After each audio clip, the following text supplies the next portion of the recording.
நேயர்கள் அனைவருக்கும் வணக்கம். வெண்முரசு சொல்வளர்காடு அத்தியாயம் 31. அங்கிரீசரின் மைந்தர் கர்கரின் கொடி வழி வந்த வாசக்னு முனிவருக்கு ஒரு மகள் இருந்தாள். அவளுக்கு தன் முன்னோரின் பெயரை கொண்டு கார்கி என்று பெயரிட்டார் வாசக்னு. அன்னையின் கருவிலிருந்து அவள் வெளிவந்ததுமே கருவறைக்குள் எழுந்த பெண்களின் சேர்ந்தொலி மகிழ்வால் ஆனதல்ல என்று அவர் உணர்ந்தார். கண்களை மூடி தன் அகவிழியால் அவர் அக்குழவியை பார்த்து விட்டார். எனவே வளைந்த முதுகும் குறுகிய கைகளும் அவரை விதை போல நீண்ட தலையுமாக கொண்டு வந்து காட்டப்பட்ட பெண் குழந்தையை கண்டு அவர் வியப்புறவில்லை. அதை அவர் அறியாமல் அறிவு புகழ் கொள்க என வாழ்த்தியது. அவ்வாறு பெண் குழந்தைகளை வாழ்த்தும் வழக்கம் இல்லை. இனிய வாழ்வும் செல்வமும் பெருக என்று மட்டுமே வாழ்த்துவது வழக்கம். முனிமைந்தரை வாழ்த்தும் அச்சொல் தன் வாயில் ஏன் எழுந்தது என அவர் எண்ணி வியந்த போது அக்குழவியின் அழகின்மையினால் தான் அவ்வாறு தோன்றியது என்று கண்டடைந்தார். ஆகவே அக்குழந்தை மொழியறிந்த போது அதனிடம் சொன்னார், நீ பிறப்பிலேயே விடுதலை கொண்டவள் மகளே. பெண்கள் தங்கள் அழகிய உடலின் சிறையிலிருந்து வெளிவருவது கடுந்தவத்தால் அன்றி அரிது. உடல் அழகு அவர்களின் உள்ளமென்று ஆகிறது. சித்த பெருவெளியை நிரப்பி நீர்ப்பாசி என படர்கிறது. வான் விரிந்து நின்றாலும் தன் முகத்தை அதில் நோக்கி அவள் அணிகொள்கிறாள். அழகுடைய பெண்கள் தெய்வங்களால் கைப்பற்றப்பட்டவர்கள். அவள் விழிகளை ஆதித்யர்களும் குரலை கந்தர்வர்களும் முலைகளை தேவர்களும் கருவறையை பூமாதேவியும் ஆள்கிறார்கள். மகளே, அவள் நெஞ்சை 108 நாகங்கள் ஆள்கின்றன. அழகில்லாத பெண் அத்தெய்வங்களில் இருந்து விடுதலை பெற்றவள். நீ எவரென்றும் உன் பாதை எதுவென்றும் நீயே முடிவு செய்யலாகும். அந்நல்வாய்ப்பு உனக்கு அமைந்தமையால் நீ பிறந்து வந்த கணமே நீ அறிவு புகழமைய வேண்டும் என உன் தந்தையாகிய நான் வாழ்த்தினேன். அது உன் இலக்காகுக என்றார் வாசக்னு. தன் மகளுக்கு தொல்வேத முனிவர் தீர்க்கதமசுக்கு காட்சிவதியில் பிறந்த கோஷையின் கதையை அவர் சொன்னார். இளமையிலேயே கை கால்கள் குறுகி அவள் பிறந்தாள். அவள் அன்னையும் கை தொட்டு எடுத்து அவளை முலையூட்ட தயங்கினாள். கருகிய சுள்ளி போல் இருந்த அவளை எடுத்து தன் முகத்தோடு சேர்த்து தீர்க்கதமஸ் சொன்னார், மகளே, உனக்கு வேதமே உலகாகுக. அங்கு நீ ஒளி கொள்வாய். கோஷை வேதங்களை முழுமையாக கற்று தேர்ந்தாள். அஸ்வினி தேவர்களை அவள் தன் வேத சொல்லால் அருகணைய செய்தாள். நிழலுருவும் ஒளிவிட எழுந்த இரட்டையர் அவளிடம் நீ விழைவதென்ன என்றனர். அவள் 1000 விழைவு கொண்டிருந்தாள். நல்லுடல், நற்காதல், இனிய மைந்தர், இல்லம். ஆனால் அவள் அத்தருணத்தில் மெய்மை என்றே கோரினாள். ஆம், அது அழிக்கப்பட்டது என்று சொல்லி மறைந்தனர். அவள் உடல் மின்மினி போல ஒளி கொண்டதாக ஆயிற்று. சொல் திகழத் தொடங்கிய இளநாவால் வேதங்களை கற்று ஓதத் தொடங்கினாள் கார்கி. 4 வேதங்களையும் கற்று நிறைந்தாள். வேத சொல் உசாவுவதில் அவளுக்கு நிகரான எவரும் விதேக நாட்டிலேயே இல்லை என்று வைதிகர் சொன்னார்கள். கோஷையின் குரல் என ரிக்வேதத்தில் எஞ்சிய 2 பாடல்களை அவள் தன் தனிவேதமாக கொண்டிருந்தாள். அவளுக்குள் மூச்சென எண்ணங்களை பின்னி சுழன்றபடி அது ஓடிக்கொண்டிருந்தது. 12 வயதில் அவள் மிதிலையில் ஜனகரின் அவையில் நிகழ்ந்த வேத சொல்லாய்வுக்கு வந்தபோது அவளுடைய 8 மாணவர்கள் அவளை பட்டு மஞ்சளில் தூக்கி வந்தார்கள். அதிலிருந்து ஆமை போல தன் பெரிய கூனை தூக்கியபடி வளைந்த கால்களை எடுத்து வைத்து குறுகிய கைகளை ஆட்டியபடி அவள் நடந்து வந்தபோது விழிகள் வியப்புடன் அவளை நோக்கின. அவள் விழிகளை அறிவதே இல்லை என்று அவர்கள் உணர்ந்தனர். நோக்கப்படும் போது பெண்களின் உடலில் நிகழும் எந்த மாற்றமும் அவளில் எழவில்லை.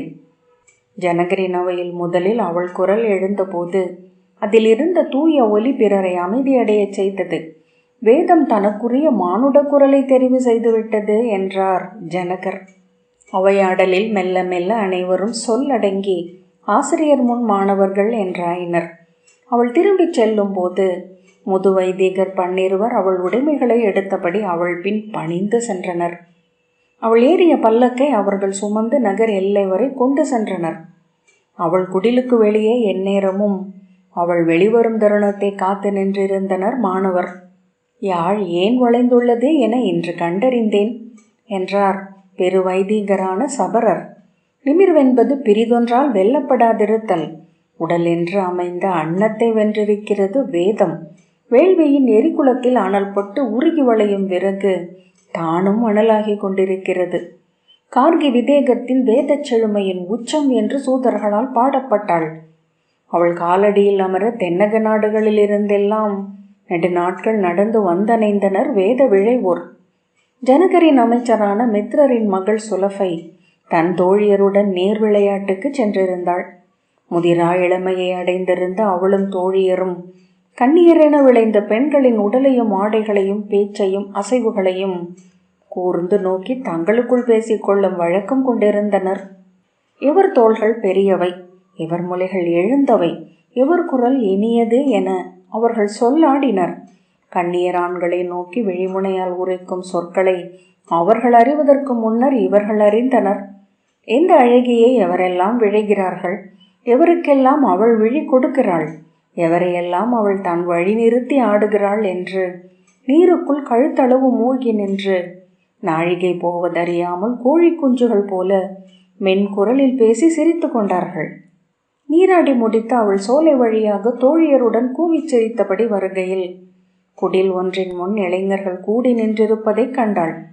அழகுடலும் ஒளிரும் விழிகளும் கொண்டவர்கள் அக்குடில் வாயிலை நோக்கி உணவுக்காக வந்தமர்ந்திருக்கும் பறவைகள் போல காத்து நின்றனர். அவர்கள் எவரை காத்து நின்றிருக்கிறார்கள் என்று அவள் அங்கிருந்த காவலனிடம் கேட்டாள்.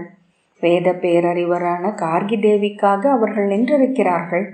அவர்களில் எவரை அவர் ஏற்பார் என்று தெரியாததனால் தவிப்பு கொண்டிருக்கிறார்கள் என்றான் அவன். அவள் தன் தோழியருடன் அங்கே சென்று அந்த முற்றத்தில் தானும் நின்றாள். அங்கிருந்த இளையோர் எவருமே அவளையோ தோழியரையோ நோக்கவில்லை. நெடுநேரம் கடந்து கதவு மெல்ல திறந்து ஒரு மாணவன் வெளிவந்து கார்கி தேவியின் வரவை அறிவித்தான். இரு மாணவர் தொடர வெளிவந்த கூனுடல் பெண்ணை கண்டு திகைத்து சுலஃபை பின்னடைந்தாள். அவள் உடல் அறியாது நடுங்கிக் கொண்டிருந்தது. அக்கூனுடலையை நோக்கி சென்ற இளைஞர்கள் அவள் காலடியில் பணிந்து கல்வியை கொடையளியுங்கள் ஆசிரியரே என்று இறைஞ்சினர். அவள் அவர்களின் தலைமேல் கை வைத்து வாழ்த்தினாள். திரும்பி ஓடி தன் படுக்கை அறைக்குள் சென்று ஒடுங்கிக் கொண்டாள் சுலஃபை. இரவெல்லாம் எண்ணம் ஒழுங்குறாது தவித்து கொண்டிருந்தாள். மறுநாள் துயிலின்மையில் மயக்குடன் சோர்ந்து கிடந்தாள். அன்றிரவு அனைத்தையும் மறந்து துயின்றாள். மறுநாள் தெளிவுடன் விழித்து அக்கூனுடலை தன் எண்ணங்களிலிருந்து முழுமையாகவே தவிர்த்து நாள் கடத்தினாள். இசை கேட்டாள், நூல் பயின்றாள், மலர் தோட்டத்தில் பந்தாடினாள். அன்றிரவு துயில்கையில் ஒரு கனவெழுந்தது. அதில் அவள் கூனுடலுடன் ஒரு பீடத்தில் அமர்ந்து சுவடி நோக்கி கொண்டிருந்தாள். திகைத்து எழுந்து அமர்ந்து உடல் நடுங்கி வியர்வை குளிர்ந்தாள். நெஞ்சை தொட்டபடி கண்ணீர் விட்டாள். எவரிடம் அதை பகிர்வதென்றே அறியாமல் தவித்தழைந்தாள். மறக்கவும் கடக்கவும் முயல்கையில் பெரிதென எழுந்தது அவ்வெண்ணம். ஒரு கட்டத்தில் ஓடிச் சோர்ந்து களைத்த முயல் சீறி திரும்புவது போல எதிர் நின்று அதை சந்தித்தே ஆக வேண்டும் என அவள் முடிவு செய்தாள். ஏன் நான் அஞ்சுகிறேன் என கேட்டுக்கொண்டாள். எதை வெறுக்கிறேன்? அவ்வண்ணம் ஒரு வினாவாக அனைத்து அலைக்கழிப்புகளையும் தொகுத்து கொண்டதுமே நுரை நீர்ப்படலமாக சுருங்கி அழிவது போல அது எளிதாகியது. என் நினைவறிந்த நாள் முதல் பேரழகி என்றே சொல்லப்பட்டிருக்கிறேன். எந்தையின் வழிகளின் பெருங்காதலையே நான் முதலில் கண்டேன். அதன் ஒளி முன் நான் வளர்ந்தேன். அழகி அழகி என என்னிடம் சொன்ன விழிகளை மட்டுமே நான் கண்டிருக்கிறேன். அவள் தன்னிடம் சொல்லிக் கொண்டாள். ஆகவே அழகே என் தகுதி என்று எண்ணலானேன். அழகு கவர்வதென்பதனால் மேலும் கவர்வதனூடாக மேலும் அழகு கொள்ளலாம் என எண்ணினேன். என்னை அழகு செய்தேன். அழகிய அசைவுகளை கற்றுக்கொண்டேன். இனிய நடிப்புகளை பழகினேன். பிறரை கவர்பவளாக ஆவதற்காகவே என் வாழ்க்கையை இதுவரை அமைத்து கொண்டிருக்கிறேன்.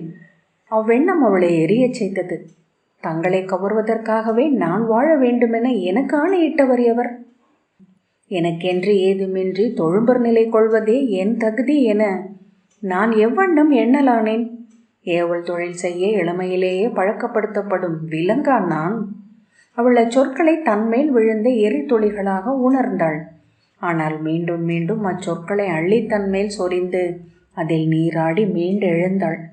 நான் விழைவதென்ன என்று கூட இன்று வரை நான் அறிந்ததில்லை. என் விழைவையே அறியாத நான் என்று என் மகிழ்வை அறியப் போகிறேன், என்று என் நிறைவை சென்றடையப் போகிறேன். அழகில்லாத கூனி வடிவம் என்னை ஏன் கூசச் செய்கிறது? ஏனென்றால் நான் இளமை முதலே அதனிடமிருந்து அஞ்சி விலகி ஓடி வந்து கொண்டிருக்கிறேன். ஒவ்வொரு ஆடையாலும் ஒவ்வொரு அணிப்பொருளாலும் அதை தவிர்த்து முன் செல்கிறேன். ஆனால் நான் செல்லும் பாதையின் இறுதியில் அதுவே எனக்காக காத்திருக்கிறது. எந்த தெய்வமும் என்னை அதிலிருந்து காக்க முடியாது. அழகியின் நரகம் முதுமை. அவளை அது கேலி பொருளாக்குகிறது. தன்னைத்தானே வெறுக்கச் செய்கிறது. தன் ஆடைகளை அள்ளி முதுகில் கட்டிக்கொண்டு கூனியென மாற்றுரு கொண்டு ஆடியில் நோக்கினாள். அவள் எண்ணியது போல உள்ள மஞ்சி விலகவில்லை.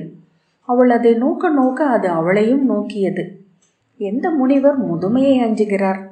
அவர்களின் சிறப்பு காலத்தால் வளர்வது, அளிக்கும் தோறும் பெருகுவது. அந்த கூனுடலி சிற்றகவையிலேயே முனிவராகி முதுமை கொண்டவள் மட்டுமே. அவள் அன்றிரவெல்லாம் அக்கூனுடலை நோக்கி கொண்டிருந்தாள்.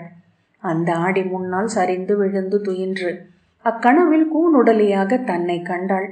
அவ்வுடல் அவளுக்கு இயல்பானதாக இருந்தது. சுலபை மறுநாள் காலையில் கிளம்பி சென்று கார்கி வாசக்னியை கண்டு தாழ்பணிந்து தன்னை மாணவியாக ஏற்றுக்கொள்ளும்படி கோரினாள். அவளிடம், நீ இன்னும் முதிரா இளம்பெண், உன் தந்தையிடம் ஒப்புதல் பெற்று வருக என்றாள் கார்கி. மித்ரர் தன் மகளின் விளைவை கேட்டு அஞ்சினார். பெண்ணே, நீ அவள் பெற்றிருக்கும் புகழை கண்டு வியக்கிறாய். பெண்ணுக்கு அது எந்த இன்பத்தையும் அளிப்பதில்லை. அக்கூனியின் உள்ளத்தை அணுகி அறிந்தால் காதலுக்காகவும் தாய்மைக்காகவும் ஏங்கும் ஒரு பெண்ணை நீ காண்பாய் என்றார் மித்ரர். அவ்வண்ணம் அணுகுவதற்கும் அவர் மாணவியாக நான் ஆக வேண்டும் தந்தையே. அவள் எதை வெல்ல வேதத்தை அள்ளி அணைத்து கொண்டிருக்கிறாள் என்று நீயே காண்பாய். மானுடரை அவர்களின் ஒப்பை கொண்டு எப்போதைக்கும் என அறிக. சொற்களை அத்தருணத்துடன் மட்டும் அமைத்து கொள்க என்றார் மித்ரர். தந்தையே, அவள் தழுவி கொண்டிருக்கும் வேதம் பிரம்மத்தின் ஒலி வடிவம் என்கிறார்கள். அது கணவனை விட, மைந்தரை விட, இல்லறத்தை விட மேலான முழுமையை அளிக்காதா என்ன என்றாள் சுலபை. தடுமாறிய மித்ரர், அளிக்கும் என்றே சொல்கின்றன நூல்கள். ஆனால் வேதம் முற்றுணர்ந்த முனிவரும் காமத்தால் நிலையழிந்த கதைகளைத்தானே புராணங்கள் சொல்கின்றன. அசையாத பீடத்தில் அமர்ந்த முனிவன் துருவன் மட்டுமே என்றார். அதை விழைவதையாவது நான் எனக்குரியதாக கொள்ளலாமே என்றாள் சுலபை. நீ பேரழகி. உனக்காக ஆரியவர்த்தத்தின் மாமுனிவர்களின் இளமைந்தர் சொல் காத்திருக்கிறார்கள். அழியா புகழ் கொண்ட மைந்தரை நீ பெற்றெடுக்க முடியும். இல்லமகளாக நிறைந்து பேரன்ன என முதிர்ந்து விண்ணுலகை ஏக முடியும் என்றார் மித்ரர். இன்று என் உள்ளம் விழைவது இதுவே. இது பொய்யான விழைவா என 100 முறை கேட்டுக்கொண்டேன். இது ஒன்றே நான் என்கிறது என் ஆழம். இதை இன்று தவிர்த்தால் நான் பிறகு வெற்றுடல் என்றே எஞ்சுவேன். அவ்வண்ணம் என்றால் எனக்கு ஓர் உறுதியளி. நீ காம துறப்பு நோன்பு கொள்ளலாகாது. உரிய அகவையில் மனம் புரிந்து கொள்ள வேண்டும் என்றார் தந்தை. மகள் அவ்வுறுதியை அளித்த போது, நீ விழைவதை அடைக என வாழ்த்தினார். கார்கியின் மாணவியாக ஆகி அவளுடன் சுலபை கிளம்பி சென்றாள். மிதிலையின் எல்லைக்கு அருகே இருந்த கர்கவனம் என்னும் காட்டில் அமைந்த குடிலில் ஆசிரியையுடன் தங்கினாள். அவள் காலடியில் அமர்ந்து சுலபை வேதம் கற்றாள். 4 வகை சொல் முறையையும் 6 வகை நோக்குகளையும் ஆழ்ந்து அறிந்தாள். அவர்கள் இருவரும் இணைந்து வேத சொல்லவைகளுக்கு சென்றனர். ஆசிரியைக்கு பின்னின்று ஏடு எடுத்தளிக்கும் முதல் மாணவியாக அவள் ஆனாள். கார்கியின் மெய்த்திறன் தன்னை சூழ்ந்ததும் அவள் உடல் அழகு தன் விழிகளை நிறைப்பதை சுலபை உணர்ந்தாள். ஆசிரியையின் விழிகளில் ஒளியென ஒரு சொல் தோன்றி அது இதழ்களை அடைவதற்குள்ளாகவே அவள் அதை அறிந்தாள். அந்த சொல் திகழ்ந்த பின் அவள் இதழ்களில் எஞ்சிய புன்னகையிலிருந்து அடுத்த சொல்லின் ஊற்றுமுகத்தை கண்டாள். சிறு பறவை ஒன்றின் ஒலி என எழுந்த கார்கியின் சிரிப்புக்கு நிகரான இனிமையை அவள் எங்கும் காணவில்லை. குறுங்கால்களை எடுத்து வைத்து ஆசிரியை நீராடச் செல்லும் போது ஒவ்வொரு பாதச்சுவடிலும் தொட்டு தொட்டு சென்னி சூடி தொடர்ந்தது அவள் உள்ளம். சொல் திறக்கும் கணத்தின் பேருவகையை சுலபை கண்டு கொண்டாள். மெய்வெளியின் அணுவடிவே சொல். விசும்பு கனிந்த பனி துளி போல கோடி ஆண்டுகள், 10,000 கோடி விசைகள் அறியாத பெருநோக்கம் ஒன்று சொல்லென வந்து நின்றிருப்பதை தொட்டு மீண்டும் வெளியாக்குவதே தவம். இன்பத்தில் தலையாயது தவமே. தன்னை அழிப்பதே முழுமை. அவள் பிரிதிலாது அங்கிருந்தாள். ஒவ்வொரு கணமும் மாறிக்கொண்டிருந்தாள். அது வளர்ச்சி அல்ல என்று அறிந்தாள். முழுமையிலிருந்து முழுமை நோக்கி செல்லும் கணங்கள் அவை. ஒன்றை ஒன்று முழுமையாக நிரப்பிக்கொள்பவை, காலமற்றவை. அவள் கண்ணியானதும் மித்ரர் அவள் அளித்த வாக்கை நினைவுபடுத்தினார். அவள் அதை தவிர்க்க முடியாமல் தவித்த போது மேலும் மேலும் வற்புறுத்தினார். நீ மனம் செய்து கொள்ளலாம், அதுவே நன்று என்றாள் கார்கி. என் உடலே எனக்கு காப்பு. நீ அமர்ந்த அவைகள் எதிலும் உன் உடலுக்கு மேல் சொல் ஈர்க்கவில்லை. கண்ணியென நீ இருக்கும் வரை உன்னால் உடலை கடக்க முடியாது சுலபை. ஆனால் என்னை பெண் என அணுகும் ஆண்கள் அனைவரும் எனக்கு கசப்பையே ஊட்டுகிறார்கள். என்னை மனைவி என்றும் அன்னை என்றும் ஆக்கி தழைக்கவே அவர்களின் உளம் விழைகிறது. உறக்கச் சிரித்தபடி கார்கி சொன்னாள். ஆம், அவர்களின் குருதி அப்படி பயிற்றுவிக்கப்பட்டிருக்கிறது. அன்னையே, உடலென மட்டும் ஒரு பெண்ணை அணுகுபவன் அப்பெண்ணை சிறுமை செய்யவில்லையா? கார்கி சொன்னாள். ஆம், ஆனால் அவளை அவன் குருதி கருவறை என்று அணுகுகிறது. அது அவனை ஆளும் தெய்வங்களின் ஆணை. மகளே, மானுடரை விரும்ப கற்றுக்கொள்ளாமல் எவரும் விடுதலை கொள்வதில்லை. என் தந்தை முன்பு என்னிடம் சொன்னார், உங்களை அணுகி அருகையில் உங்களுக்குள்ளும் மனைவியும் அன்னையும் ஒளிந்து ஏங்கிக் கொண்டிருப்பதை நான் காணலாகும் என்று. இத்தனை ஆண்டுகளில் நான் அவ்வண்ணம் எதையும் காண நேரவில்லை என்றாள் சுலபை.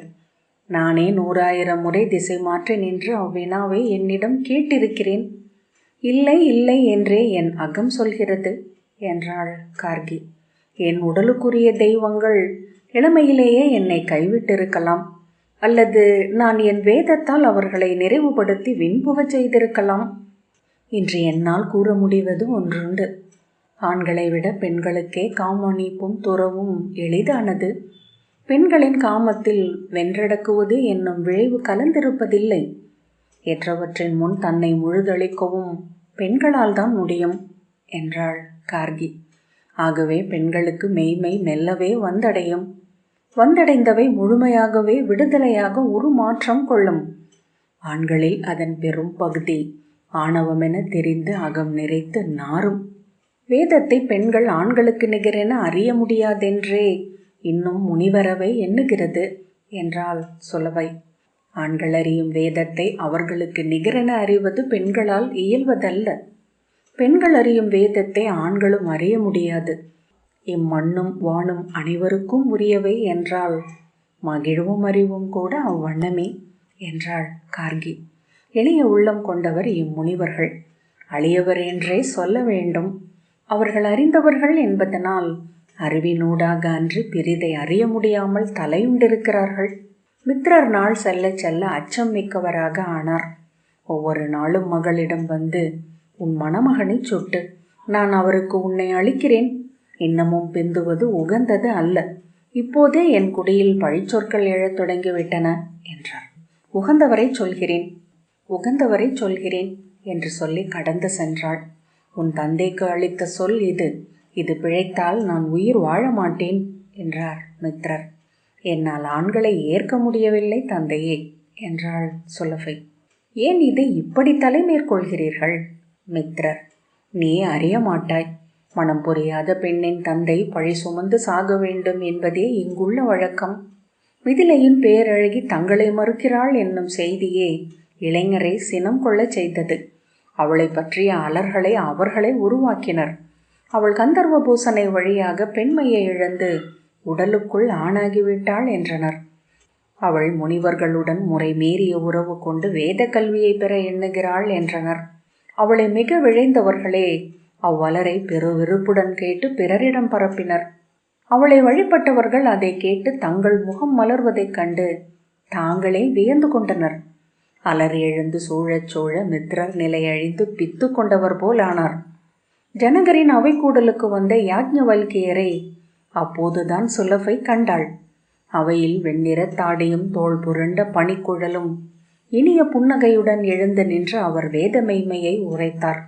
தாமரை மலரிதழ் மேல் நீர்த்துளி என அமர்ந்திருக்கிறது இப்புடவி என சம்பிரமாதி என்னும் முனிவர் சொன்னபோது, அந்த தாமரை நீரளவு மாறினும் ஒழுக்கு கொள்ளினும் நிலை மாறுவதில்லை. அதன் தண்டும் வேரும் அடிச்சேற்றில் ஆழ ஊன்றியிருக்கின்றன என்று அவர் சொன்னார். அவை ஆம் ஆம் என்று உரைத்தது. அவையில் அமர்ந்திருந்த கார்கியிடம் மெல்ல குனிந்து, அன்னையே, நான் இவரை மணந்து கொள்கிறேன் என்றாள் சுலபை. கார்கி புன்னகை புரிந்தாள். ஆனால் மித்திரர் திகைத்து பின் சினம் கொண்டு கூவினார். நீ சொல்வதென்ன என்று அறிவாயா? அவர் என் வயதே ஆனவர். அவருக்கு முன்னரே மனைவியும் 4 மைந்தரும் உள்ளனர் என்றார். அனைத்தையும் அறிந்தே சொல்கிறேன். என் விளைவை மட்டும் அவரிடம் சொல்லுங்கள் என்றாள் சுலபை. இது அறிவின்மை. நீ பேரழகி. நீ ஒரு முதியவரை மணந்தாய் என்றால் இங்குள்ளோர் என்ன நினைப்பார்கள்? சுலபை. என்னை அழகிய உடல் மட்டுமென்றே எண்ணியவர்களுக்கு நான் கூறும் மறுமொழி இது. நான் மதிப்பதும் விளைவதும் என்ன என்பதற்கான விளக்கமும் இதுவே என்றாள். மூச்சிழைக்க உடல் பதற அவளை நோக்கி நின்றார் மித்திரர். அவள் வெண்கலச் சிலையை எரியில் வைத்து பழுக்கச் செய்தது போல் இருந்தாள். இது அவளை மேலும் பேரழகியாக்குகிறது. இப்போது அவள் அணி செய்து கொள்வதில்லை. அழகிய அசைவுகளோ இன்சொற்களோ அவளிடம் இல்லை. உள்ளிருந்து ஒன்று எழுந்து ஒளியென விரிகிறது. உனக்கு மைந்தர் பிறப்பதும் அரிது என்று அவள் விழிகளை விலக்கி சாளரத்தை நோக்கி நின்று மித்திரர் சொன்னார். அது நன்று என்றே எண்ணுகிறேன் என்றாள் சுலபை. தந்தையே, என்னை விட மெய்யறிவில் இழைத்தவர் ஒருவருக்கு மனைவியாகும் இழிவிலிருந்து நான் இவ்வண்ணம் தப்புகிறேன். அதை மட்டும் நோக்குக. சலிப்புடன் திரும்பி தன் மாளிகையை அடைந்து சுருண்டு படுத்து கொண்டார் மித்திரர்.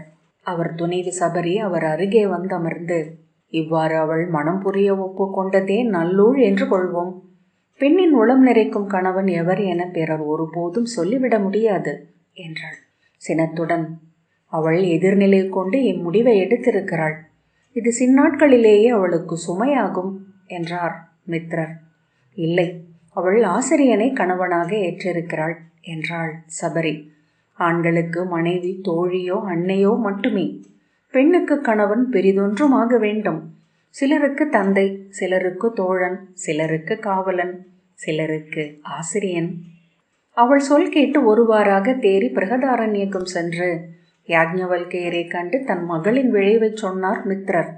விண்ணின் விளைவில்லாமல் பெண் உள்ளத்தில் அவ்வாறு தோன்றாதென்கின்றன நெறி நூல்கள். ஆனால் நான் முதுமை கொண்டிருக்கிறேன். என் குருதி இனி முளைக்காது என்றே உணர்கிறேன்.